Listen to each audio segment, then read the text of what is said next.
Assalamualaikum warahmatullahi wabarakatuh. Nama saya Himawan Hadi. Saya akan mempresentasikan tugas minggu keempat sampai dengan minggu ketujuh.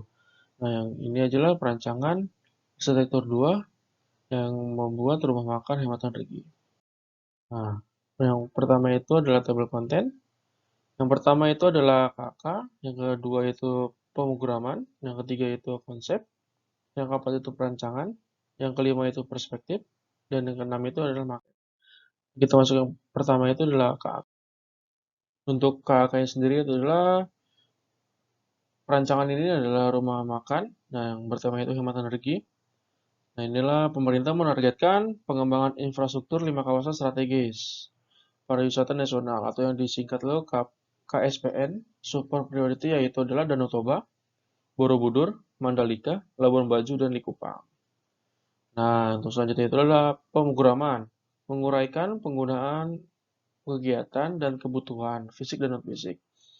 Nah, yang kedua itu lo menguraikan profil tapak dan menganalisa tapak. Yang ketiga itu lo mewujudkan konsep perancangan. Nah, untuk selanjutnya itu perancangan dan struktur. Nah, ini adalah produk-produknya, dan ini produk checklistnya tugas mandiri 1. Selanjutnya itu adalah pemrograman, bedah karya. Nah, saya akan membedah karya ini adalah La Luciola, Bali, Indonesia. Lokasi ini tuh di pantai Petigenet, Jalan Kayu Aya, Kerobogan, North Kuta, Seminyak, Badung, Bali. Nah, rumah makan lokal yang berkonsep tradisional memiliki desain dengan arsitektur vernakular sebagai adaptasi dari bangunan tradisional Bali pesisir dengan beratakan jerami yang dikeringkan. Nah, yang bahan bangunan ini didapat di berada sekitar rumah makan tersebut. Nah, selanjutnya itu adalah arsitektur vernakularnya. Itulah tema utama dalam rumah makan ini, dengan bentuk rumah tradisional pesisir Bali, dengan ciri khas beratap seperti piramid, melainkan juga dapat mengenalkan budaya Indonesia kepada wisatawan mancanegara dengan bentuk atap yang digunakan yaitu rumah tradisional pesisir Bali. Nah, selanjutnya ini adalah zoning. Pada bagian sebelah kiri merupakan area makan atau resto, terdapat 2 lantai. Di sini juga menjual makanan Italia yang bernuansa tropikal. Nah, untuk bagian sebelah kanan itu merupakan bar yang terdapat hanya 1 lantai, dan di lantai 2-nya itu adalah merupakan VIP. Yang ketiga, yang selanjutnya itu adalah penggunaan bahan material. Rumah makan ini termasuk di dalam rumah makan yang hemat energi. Yang dilihat dari bahan materialnya yang dipakai seperti atap dan struktur yang terlihat jelas. Nah, untuk bentuk atapnya itu menggunakan atap bugreen yang terbuat dari limbah jerami yang mungkin tidak terpakai lagi dengan material sangat ramah lingkungan. Nah, itu selanjutnya struktur. Penggunaan bahan kayu merupakan bahan lokal yang mudah didapatkan sekitar rumah makan tersebut. Dan juga kombinasi kayu dan atap jerami yang terlihat sekali kalau bertemakan vernakular. Selanjutnya adalah profil pengguna. Profil pengguna yang pertama itu adalah 6 mobil, 10 motor. Nah, untuk tamunya itu kapasitas 60 karena kondisi COVID sekarang ini dikurangi 50%, yaitu 30 orang. Kondisi ini normal. Untuk karyawan itu ada barista 1 orang dan staf 2 orang. Dan selanjutnya itu adalah profil tapak makro. Nah, lokasi set ini terdapat di Magelang. Magelang merupakan kabupaten berada di Provinsi Jawa Tengah. Ibu kota kabupaten adalah Mungkit, dan Kabupaten Magelang berada di cekungan Pegunungan Merbabu, Gunung Merapi, dan Gunung Sumbing. Magelang memiliki 21 kecamatan. Nah, selanjutnya itu adalah profil tapak mezo, Kecamatan Borobudur. Borobudur merupakan kecamatan di Kabupaten Magelang, Jawa Tengah. Kecamatan ini bersekitar 4 kilo dari kota Mungkit, ibu kota Kabupaten Magelang. Pusat pemerintahannya berada di Desa Borobudur. Kecamatan Borobudur merupakan kecamatan paling selatan, berbatasan dengan Provinsi Daerah Istimewa Yogyakarta. Nah, Borobudur ini memiliki 20 desa. Selanjutnya itu adalah profil tapak mikro. Lokasinya itu ada di Medang, Kemulan, Dusun 7, Borobudur, Kecamatan Borobudur, Magelang, Jawa Tengah. Nah, lokasi ini memiliki luas yaitu 1.100 meter persegi, Nah, untuk pencapaiannya, yang pertama itu menggunakan kendaraan pribadi, yang kedua itu menggunakan angkutan umum, bus atau angkot. Nah, ini adalah kondisi tapaknya. Yang pertama itu saat berdekatan dengan pintu keluar wisata Candi Borobudur. Nah, kedua itu tapak side cenderung landai dan tidak berkontur. Yang ketiga itu akses masuk hanya terdapat satu pintu yang sebelah selatan. Nah, yang keempat itu di sekitar site merupakan area perumahan dan tempat usaha. Yang kelima itu bangunan rumah makan menghadap ke utara. Yang keenam itu kebiasaan berasal dari sisi selatan yaitu jalan raya. Yang tujuh itu bagian utara merupakan persawahan milik warga. Itu menjadi nilai plus tapak ini. Selanjutnya itu ada analisa tapak. Yang pertama itu matahari. Tapak mendapatkan sinar matahari pada pagi dan sore. Yang merupakan sumber pencahayaan utama pada bangunan tersebut untuk menghemat energi penggunaan listrik. Untuk mengurai pencahaya berlebih, matahari bisa menggunakan pohon rambat yang ditanam pada sisi luar bangunan. Yang kedua itu adalah angin. Angin pada pagi dan sore berhembus dari utara ke barat yang merupakan penghawaan alami. Untuk mengurangi hembusan angin berlebih, dapat menggunakan pohon di bagian utara dan barat laut. Nah, itu aja. Selanjutnya adalah kebisingan.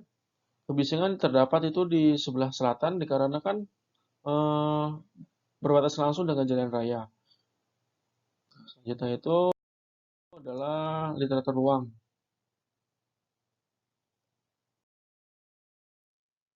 Selanjutnya itu adalah analisa kegiatan. Analisa kegiatan. Untuk staff pagi buka rumah makan, barista buka kedai, siang melayani pembeli, sore. Nah, sampai sore malam tutup rumah makan dan barista itu tutup kedai. Selanjutnya itu adalah analisa ruang. Nah, ini dia analisa ruang lantai 1. Pengunjung dapat masuk melalui area entrance dan dapat memarkirkan kendaraannya, mobil maupun motor. Nah, selanjutnya itu pengunjung bisa masuk melalui pintu utama dan langsung berada di area makan atau area semi publik. Nah, terdapat teras dan terdapat kolam ikan. Kolam ikan ini berfungsi sebagai pantulan cahaya matahari dari sinar matahari agar mengurangi penggunaan listrik untuk lampu. Nah, itu juga ada kedai kopi dan gudang ME dan staff. Terdapat toilet. Selain itu ada analisa ruang lantai 2. Nah, lantai 2 ini adalah merupakan full area makan.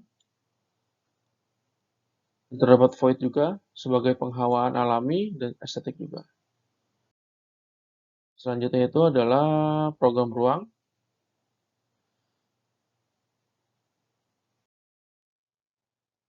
Nah, yang ketiga itu adalah konsep. Nah, konsep bangunan yang saya ambil ini adalah rumah makan yang berkonsep tradisional mengambil jenis rumah limasan. Yang nanti akan mengadopsi seperti gambar di atas. Nah, terdapat juga buka-bukaan yang mau meminimalisir penggunaan penyekat ruangan juga yang berfungsi sebagai penghawaan alami dan juga menghemat. Selanjutnya itu adalah konsep ruang dalam. Pada konsep ruang dalam ini terlihat banyak sekali pilar-pilar yang berfungsi sebagai penopang atap yang cukup besar. Selain itu juga berfungsi sebagai penyekat antar ruang untuk memisahkan ruang. Nah, pembatas ruang luar dan ruang dalam itu hampir tidak ada. Nah, yang selanjutnya itu adalah pada konsep ruang dalam akan didesain pada bangunan rumah makan ini tidak banyak perubahan terhadap rumah tradisional lokal sekitar site. Hanya berubah menjadi dua lantai saja dan buka-bukaan tetap. Selanjutnya itu adalah konsep ruang luar. Pada konsep ruang luar ini untuk bagian depan itu berdominasikan ruang parkir kendaraan dan juga pos satpam. Tapi sisa lahan pada bagian depan ini digunakan atau dimanfaatkan sebagai taman untuk memanfaatkan lahan sisa. Nah, untuk pada konsep ruang luar di bagian belakang merupakan persawahan area memiliki pemandangan alam, maka pengelolaan area tersebut dimaksimalkan agar para pengunjung merasa nyaman. Selanjutnya itulah konsep hemat energi. Yang pertama itu adalah atap. Pada konsep hemat energi, maka bangunan ini yang didesain menggunakan bahan atap yang mudah didapatkan dan juga banyak mungkin bahan yang tidak terpakai dan didaur ulang seperti kayu bekas dan jerami kering sebagai penutupnya. Selanjutnya adalah kolam ikan, merupakan menambah estetika juga. Pada bangunan juga berfungsi sebagai media pemantulan cahaya alami, sehingga cahaya masuk ke dalam rumah makan, sehingga meminimalisir penggunaan listrik untuk pencahayaan pada siang hari. Nah, bukaan juga berpengaruh besar terhadap rumah makan, hemat energi, karena kan sirkulasi udara terdapat ruang tersebut akan tergantikan terus karena terdapat banyak bukaan. Selanjutnya adalah perancangan. Ini adalah ground plan. Ground plan ini adalah parkir mobil, ini adalah parkir motor, ini adalah area servis, ini adalah kolam ikan, ini adalah taman, ini adalah area luar atau outdoor, area makannya. Selanjutnya itu adalah set plan. Ini bentuk atapnya menggunakan atap 5 stand. Ini adalah denah lantai 2, tampak belakang dan tampak depan. Ini tampak samping kanan dan samping kiri. Potongan memanjang dan potongan B titik B. Ini adalah rencana atapnya. Ini adalah detail atap. Ini adalah rencana plumbing. Nah, yang untuk warna hijau itu adalah berwarna merah itu adalah air kotor. Berwarna hijau itu adalah air hujan. Yang berwarna biru itu adalah air bersih. Ini adalah pondasi dan slope. Rencana pondasi dan slope. Rencana kolom balok lantai 1 dan lantai 2. Perspektif.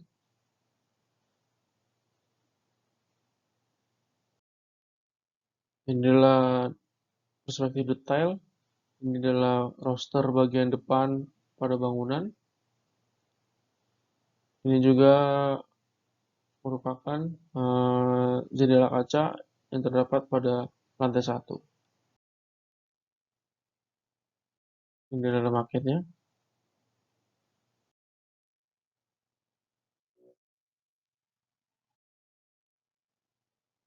Maket.